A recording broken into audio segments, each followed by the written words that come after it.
Қазақ тілі Қыпшақ тіліне жататын ноғай және қарақалпақ тілдерімен тығыз байланысты түркі тілі. Тянь-Шань тауларынан Каспий теңізінің батыс жағалауына дейінгі кең территорияда тұратын Қазақстан халқы үшін қазақ тілі ана тілі.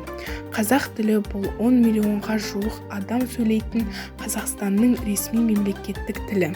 Ұйғыр автономиялық аймағында қазақ тілін білетін миллионнан астам адам тұрады. 560 мыңға жуық адам қазақ тілінде сөйлейтіндер Ресейде тұрады. 20 мыңға жетпейтіні Моңғолияда тұрады. Сондай-ақ көптеген адамдар орталық Азияның басқа жерлерінде, негізінен Өзбекстанда және бұрынғы Кеңес одағының басқа бөліктерінде, соның ішінде Ауғанстан, Иран, Түркия және басқа елдерде тұрады. Бүгінгі таңда қазақ тілі кирилл алфавитінің Қазақстан мен Моңғолияда қолданылады. Ал Қытайда миллионнан астам қазақ сөйлеушілері бұрын ұйғыр тілінде қолданылған араб алфавитін қолданады. Тілдің қазақ тілімен тығыз байланысты ең көне жазбаша деректері Орхон Енисей жазуы, ежелгі түрік руникалық жазуы арқылы жазылған.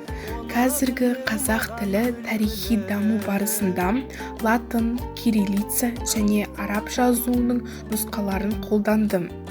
Қазіргі қазақ тілі тәуелсіз тіл болып саналады. Оны сақтау және дамыту үшін Қазақстан үкіметі қолдан келгеннің бәрін жасауда. Өйткені ұлттық тілдің сақталуы қазақ халқының мәдениеті мен ерекшеліктерін көрсетеді.